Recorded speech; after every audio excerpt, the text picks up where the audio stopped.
Begin study जी के channel पे। दोस्तों एसएससी जीडी की जो श्रृंखला चल रही है चैनल पे, उस श्रृंखला का दोस्तों ये वीडियो है आज। इसमें दोस्तों आपको 20 महत्वपूर्ण क्वेश्चंस, सेलेक्टेड क्वेश्चंस कराए जाएंगे जो कि प्रीवियस ईयर जो एसएससी जीडी के एग्ज़ाम हुए हैं उन सभी एग्ज़ाम्स में पूछे जा चुके हैं। और करंट में जो शिफ्ट दोस्तों चल रही हैं, शिफ्ट वाइज पर डे आपका जो भी क्वेश्चंस आ रहे हैं उन सभी को एनालाइज करते हुए ये मोस्ट सेलेक्टेड क्वेश्चंस हैं। तो पूरे क्वेश्चंस आप लास्ट तक देखिएगा, निश्चित ही दोस्तों यहाँ से आपको बेनिफिट मिलेगा। तो आइए चलते हैं आज के क्वेश्चंस की ओर। दोस्तों आज का जो पहला प्रश्न है वो है, पोलियो की रोकथाम के लिए पहली प्रभावी वैक्सीन किसने बनाई थी? तो पोलियो के रोकथाम के लिए पहली जो वैक्सीन निर्मित की गई थी वो निर्मित की गई थी जोनस ई साल्क के द्वारा। ऑप्शन 20 का बिल्कुल राइट हो जाएगा। एडवर्ड जेनर के द्वारा कौन सी बनाई गई थी दोस्तों? एडवर्ड जेनर के द्वारा, ये भी आप याद रखिएगा दोस्तों, एडवर्ड जेनर जी ने बनाई थी दोस्तों चेचक का पहला टीका। चेचक की जो पहली वैक्सीन थी उसका विकास किसने किया था? एडवर्ड जेनर ने। अगला क्वेश्चन देखते हैं। अगला क्वेश्चन आपके सामने है, केप ऑफ गुड होप के रास्ते भारत तक के समुद्री रास्ते की खोज किसने की थी? तो केप ऑफ गुड होप के रास्ते से दोस्तों आया था Bharat Vasco D gamma. Option A इसका बिल्कुल राइट हो जाएगा। और ये दोस्तों पुर्तगाल से आया था। कहाँ से आया था दोस्तों? पुर्तगाली था। और पुर्तगालियों ने पहली अपनी जो फैक्ट्री लगाई थी वो कोचीन में लगाई थी दोस्तों। उसके बाद में इन्होंने अपनी जो स्थायी फैक्ट्री है उसको गोवा में शिफ्ट कर दिया था। ये सभी क्वेश्चंस आप याद रखिएगा। अगला क्वेश्चन देखते हैं। अगला क्वेश्चन है आपके सामने तीसरा, दीन इलाही बनाने का मूल उद्देश्य था। दोस्तों दीन इलाही धर्म को जब अकबर द्वारा स्थापित किया गया था तो इसका मुख्य उद्देश्य क्या था, ये आपसे पूछा गया है। तो दीन इलाही धर्म को स्थापित करने का विश्व बंधुत्व, आपसी भाईचारा दोस्तों इसका उद्देश्य था। जो हिंदू और मुस्लिम थे खासकर उनके लिए बनाया गया था। हिंदू और जो मुस्लिम समुदाय के लोग थे उनमें आपसी भाईचारा बढ़े, इसके लिए दोस्तों अकबर ने कब दोस्तों? 1582 में। 1582 में, सन भी आप याद रखिएगा, 1582 ईस्वी में दीन इलाही धर्म की स्थापना की थी, 1582 ईस्वी में। अगला क्वेश्चन देखते हैं। अगला क्वेश्चन फोर्थ आपके सामने है, निम्नलिखित में से कौन सा लार का लाभ नहीं है? यह निगलने में मदद करती है, यह शरीर में आरबीसी की वृद्धि करती है, यह मुख तथा दांतों को साफ करती है, इनमें से कोई नहीं।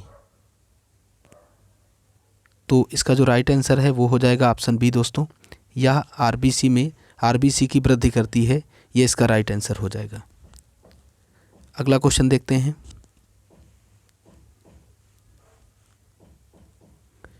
अगला क्वेश्चन है दोस्तों, पश्चिम बंगाल में रानीगंज का संबंध है। तो खासकर दोस्तों जो पश्चिम बंगाल का रानीगंज क्षेत्र है उसका संबंध है कोयला के उत्पादन से। कोयला क्षेत्र का दोस्तों यहाँ पे कोयला क्षेत्र के रूप में जाना जाता है और भारत का दूसरा सबसे बड़ा कोयला भंडार यहीं पे है रानीगंज में, जो कि कहाँ स्थित है? पश्चिम बंगाल में। अगला क्वेश्चन देखते हैं।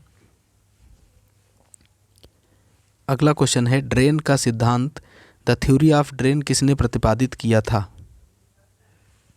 तो इसको हिंदी में कहते हैं धन की निकासी का जो सिद्धांत था, द थ्योरी ऑफ ड्रेन, इसके प्रतिपादक थे दादा भाई नौरोजी जी। ऑप्शन 20 का बिल्कुल राइट हो जाएगा। नेक्स्ट क्वेश्चन देखते हैं।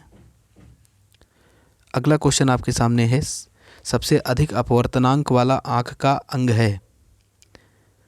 तो आँख का ऐसा कौन सा अंग है जो सबसे अधिक अपवर्तनांक जिसका होता है? वो है लेंस। ऑप्शन ए इसका बिल्कुल राइट है। और दोस्तों जो प्रकाश होता है उसको दोस्तों व्यवस्थित कौन करता है? पुतली। आँखों द्वारा जो प्रकाश को एब्जॉर्व किया जाता है उसको व्यवस्थित कौन करता है दोस्तों? उसको मैनेज करता है पुतली। ये भी आप याद रखिएगा, पूछा जा चुका है। अगला क्वेश्चन देखते हैं। अगला क्वेश्चन आपके सामने है, उस खाद्य फसल का नाम बताइए जो भारत में सबसे अधिक उपज देती है। गेहूँ, ज्वार, मक्का, चावल। तो भारत में सबसे अधिक उपज देने वाली फसल है चावल, जिसका सबसे ज़्यादा उत्पादन किया जाता है भारत में। अगला क्वेश्चन देखते हैं। नेक्स्ट क्वेश्चन है, बहुत ही अच्छा क्वेश्चन है, काफ़ी बार पूछा जा चुका है। जोजिला दर्रा जोड़ता है श्रीनगर से लेह को, अरुणाचल प्रदेश तिब्बत को, चंबा स्पीति को, कलिम्पांग और लहासा को। तो दोस्तों यहाँ से दो क्वेश्चन याद रखिएगा। एक तो आपको इस क्वेश्चन का आंसर बता दें, ऑप्शन ए सही होगा। जोजिला दर्रा जोड़ता है श्रीनगर से लेह को, और एक दर्रा है बनिहाल दर्रा आपका। कौन सा? बनिहाल दर्रा। ये दोस्तों किसको जोड़ता है? ये आपका जोड़ता है जम्मू को दोस्तों जोड़ता है आपका श्रीनगर से। जम्मू को किससे जोड़ता है? श्रीनगर से जोड़ता है, ये आप याद रखिएगा। जम्मू को किससे जोड़ता है? श्रीनगर से। कौन दोस्तों? आपका बनिहाल दर्रा। और बनिहाल दर्रा का नया नाम क्या है, ये भी पूछा जा चुका है। तो जो बनिहाल दर्रा है उसका नया नाम है जवाहर सुरंग। जवाहर दर्रा या जवाहर सुरंग भी इसे कहते हैं। तो आप याद रखिएगा, जोजिला दर्रा आपका श्रीनगर से लेह को जोड़ता है, और जबकि बनिहाल दर्रा आपका श्रीनगर से जम्मू को जोड़ता है। अगला क्वेश्चन देखते हैं। अगला क्वेश्चन है, एंजाइम होते हैं। एंजाइम क्या हैं? सूक्ष्म जीव हैं, फफूंदी हैं, अकार्बनिक यौगिक हैं, प्रोटीन हैं। तो एंजाइम अर्थात उत्प्रेरक इनको कहते हैं। ये दोस्तों प्रोटीन होते हैं, प्रोटीन की तरह काम करते हैं दोस्तों ये। और ये अकार्बनिक नहीं बल्कि कार्बनिक होते हैं। क्या होते हैं दोस्तों? कार्बनिक होते हैं। ये होते हैं आपके कार्बनिक। ये भी आप याद रखिएगा, कार्बनिक उत्प्रेरक या फिर जैव उत्प्रेरक इनको कहते हैं। कार्बनिक उत्प्रेरक या फिर जैव उत्प्रेरक कहते हैं, ये भी आप याद रखिएगा।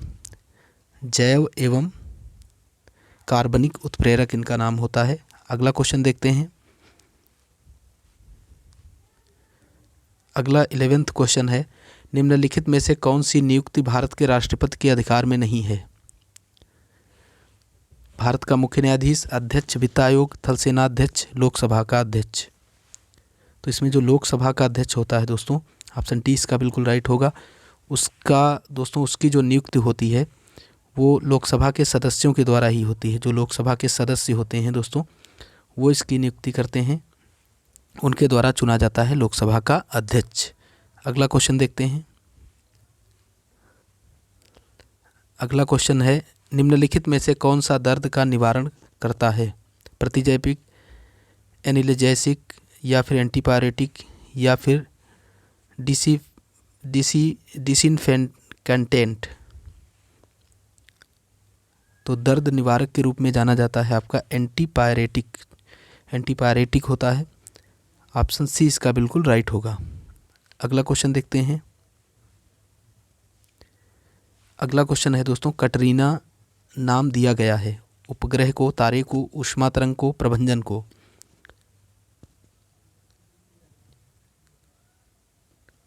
तो ये दोस्तों एक प्रभंजन है, चक्रवात है। चक्रवात आया था दोस्तों ये 2005 में, तब इसको नाम दिया गया था कटरीना। और कुछ चक्रवात हैं जो आपसे पूछे जाते हैं दोस्तों, तो याद रखिएगा। एक होता है दोस्तों आपका लीजा, एक लीजा चक्रवात है, लहरी चक्रवात है। ये सभी चक्रवातों के नाम हैं। और दोस्तों आपका बुलबुल, ये कई बार पूछा गया है, पूछ लिया जाता है पेपर में कि ये क्या है। तो लीजा, लहरी, बुलबुल और दोस्तों कटरीना, ये सभी आपके क्या हैं? चक्रवात हैं। अगला क्वेश्चन देखते हैं। मानव शरीर की सबसे बड़ी मिश्रित ग्रंथि है। ये भी बहुत अच्छे स्तर का क्वेश्चन है, कई बार पूछा जा चुका है। मानव शरीर की सबसे बड़ी मिश्रित ग्रंथि पूछी जा रही है। तो वैसे तो मानव शरीर की सबसे बड़ी ग्रंथि होती है दोस्तों यकृत, लेकिन इस क्वेश्चन का आंसर होगा दोस्तों ऑप्शन सी, अग्नाशय इसका राइट आंसर हो जाएगा। यदि सबसे बड़ी ग्रंथि पूछी जाए तो वो यकृत होती है दोस्तों। और मानव शरीर की सबसे बड़ी अंतःस्रावी ग्रंथि यदि आपसे पूछी जाए तो वो होती है थायराइड। क्या होती है दोस्तों? थायराइड ग्रंथि होती है।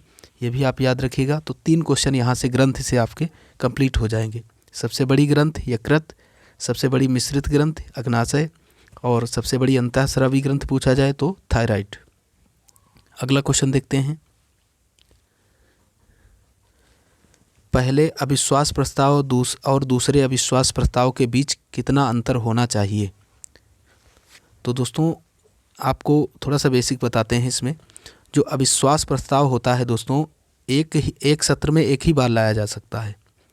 ये नहीं है कि एक सत्र चल रहा है और उसी सत्र में दोस्तों कई बार पेश किया जाए, तो वो केवल एक ही बार आता है। तो अगला अविश्वास प्रस्ताव अगले सत्र में पेश करेंगे और 2 सत्रों के बीच कितने का अंतर होना चाहिए, 6 माह से अधिक का अंतर नहीं होना चाहिए। तो यानी कि दोस्तों इसका राइट आंसर अब आप समझ सकते हैं क्या होना चाहिए, 6 माह। ठीक है दोस्तों, क्योंकि एक अविश्वास प्रस्ताव के बाद दूसरा जब अविश्वास प्रस्ताव लाएंगे तब तक 6 माह का अंतर होना चाहिए कम से कम। तो 6 माह इसका राइट आंसर हो जाएगा।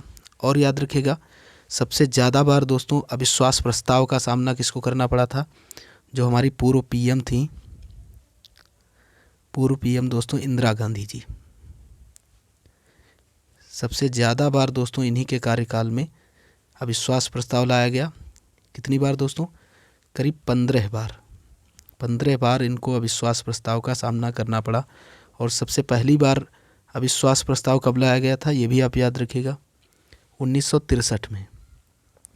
1963 ईस्वी में फर्स्ट अविश्वास प्रस्ताव लाया गया था दोस्तों। किसके द्वारा, आचार्य जे.बी. कृपलानी के द्वारा, आचार्य जे.बी. कृपलानी के द्वारा। तो ये कई क्वेश्चंस यहाँ बन जाते हैं जो आप याद रखिएगा। अगला क्वेश्चन देखते हैं। अगला क्वेश्चन है, बहुत ही अच्छा क्वेश्चन है, बॉल पेन किस सिद्धांत पर काम करता है, श्यानता, बॉयल का नियम, गुरुत्वीय बल, पृष्ठीय तनाव। तो बॉल पेन जो होते हैं वो केशिकत्व, 2 चीज़ों पे काम करते हैं दोस्तों, केशिकत्व और प्लस आपका पृष्ठीय तनाव। तो ऑप्शन डी इसका राइट हो जाएगा। यदि पृष्ठीय तनाव ऑप्शन में नहीं होगा तो आप केशिकत्व को राइट मानेंगे। अगला क्वेश्चन देखते हैं। अगला क्वेश्चन है, निम्नलिखित में से कौन सा स्थान भारत में पुर्तगालियों का मुख्यालय था। तो अभी पीछे ही आपको मैंने बताया था, पुर्तगाली जब आए थे तो पहला कोचीन में उन्होंने बनाया था अपना मुख्यालय, केरल के कोचीन में। और बाद में एक स्थायी मुख्यालय उन्होंने कहाँ बनाया था, गोवा में। तो ऑप्शन ए इसका बिल्कुल राइट हो जाएगा। अगला क्वेश्चन देखते हैं। भारतीय संसद में लोक लेखा समिति का अध्यक्ष होता है।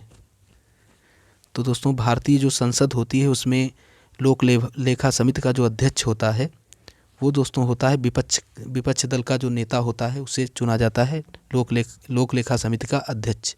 भारतीय संसद की जितनी भी समितियां हैं सभी समिति में सबसे प्राचीन समिति है ये आपकी लोक लेखा समिति, इसे आप याद रखिएगा।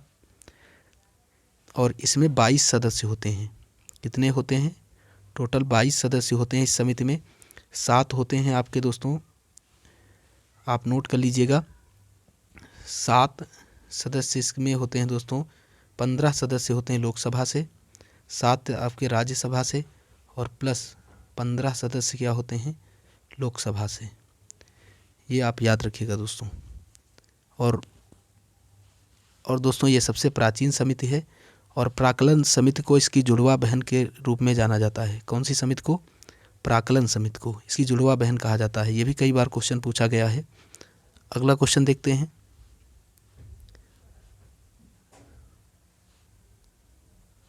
इंग्लैंड के हाउस ऑफ कॉमन्स भारत के के द्वारा भारत के किस गवर्नर जनरल पर महाभियोग चलाया गया था। तो दोस्तों वारेन हेस्टिंग्स जी जो थे आपके गवर्नर जनरल 1787 ईस्वी में, याद रखिएगा 1787 ईस्वी में इनके खिलाफ जो इंग्लैंड का हाउस ऑफ कॉमन था उसने एक दोस्तों महाभियोग चलाया था प्रशासनिक जो अधिकार थे उनका दुरुपयोग करने के विरुद्ध में। अगला क्वेश्चन देखते हैं, आज का लास्ट क्वेश्चन है, वायु में हाइड्रोजन जब जलने लगती है तब पैदा करती है।